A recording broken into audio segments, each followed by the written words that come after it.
ভিখারি মহিলার সামনে কয়েকটা টাকার বান্ডেল পড়েছিল। তখন সেখানে একজন ধনী মহিলা আসে আর সে টাকাগুলো দেখে ভিখারিকে পরীক্ষা করে যে সে আসলে অন্ধ কিনা। তারপর সে সেখানে কিছু খুচরা টাকা ফেলে টাকার বান্ডেলগুলো নিয়ে চলে যায়। ভিখারি তখন পাশের কার্টুনে নক করে, তখন দেখি সেখানে সেই মেয়েটির ছবি লাগানো আছে। লোকটি তখন মেয়েটির ছবিটা ক্রস দিয়ে দেয়। তারপর ভিখারি মহিলার সামনে রোলেক্স ঘড়ি রাখে। কিছুক্ষণ পর সেখানে একজন ভদ্রলোক আছে। সে যখন দেখে যে অন্ধ ভিখারির সামনে কোটি টাকার রোলেক্স পড়ে আছে, সে সাথে সাথে সেটা নিয়ে চলে যায়। মহিলা আবারও পাশের কার্টুনে নক করে আর লোকটি এই লোকের ছবিটাও ক্রস দিয়ে দেয়। এইবার ভিখারি মহিলার সামনে আইফোন ম্যাক্স রাখে আর পরের ক্যান্ডিডেটের জন্য ওয়েট করতে থাকে। কিছুক্ষণ পর সেখানে একজন যুবক আসে। সে যখন দেখে অন্ধ ভিখারির সামনে লাখ টাকা দামের আইফোন পড়ে আছে, সে সাথে সাথে মহিলাটিকে বলে, ম্যাডাম আপনি খুবই ভাগ্যবান, কোন একজন দয়াবান লোক আপনার জন্য দামি একটা ফোন রেখে গেছে। কিন্তু মহিলা বলে, এটা কিভাবে সম্ভব? আমি তো অন্ধ, দামি ফোন দিয়ে আমি কি করব? লোকটি তখন বলে, আপনি যদি চালাতে না পারেন তাহলে এটা বিক্রি করে অনেক টাকা পাবেন। এই নিন, এটা লুকিয়ে রাখুন, নইলে কেউ এটা নিয়ে যাবে। এরপর লোকটি যাবার পর তার ছবিতে গোল চিহ্ন দেওয়া হয়। তারপর দেখা যায় যে তারা তিনজনই একই কোম্পানির চাকরির ক্যান্ডিডেট ছিল। তখন একজন লোক এসে তাদের বলে,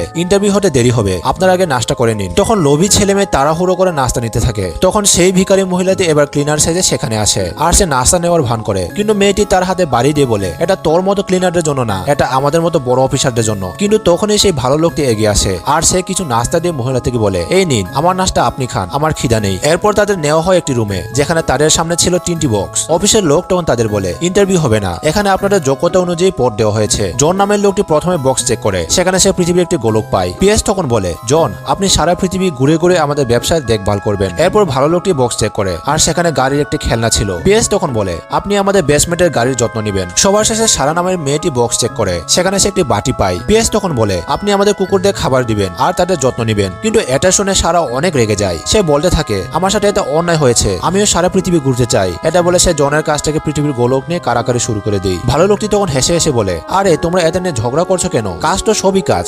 সারা তখন বলে, ঠিক আছে তাহলে চলো তোমার সাথে আমারটা বদল করি। ভালো লোকটা সহজে এতে মেনে নেই। তখন পিএস বলে, ঠিক আছে, তোমাদের বক্সের পিছনে একটা কাগজ আছে, সবাই সেটা দেখো। সবাই বক্স উল্টে কাগজ দেখা শুরু করে, যেখানে জন আর সারা দুজনের কাগজে লেখা ছিল তুমি ফেল, কিন্তু ভালো লোকটির কাগজে লেখা ছিল তোমার চাকরি হয়ে গেছে। এটা দেখে দুজনে অনেক রেগে যায়। তখনই সেই ভিখারি মহিলা সেখানে আসে আর সে তাদেরকে বলে, শিক্ষিত মানুষটা এখন ভুরি ভুরি পাওয়া যায়, তবে ভালো লোক খুব কমই পাওয়া যায়। তাই আমরা এমন আলাদা কনসেপ্টের ইন্টারভিউ নিলাম। তোমরা যে টাকা আর রোলেক্স ঘড়ি নিয়েছো সেটাই তোমাদের উপহার ভেবে চলে যাও।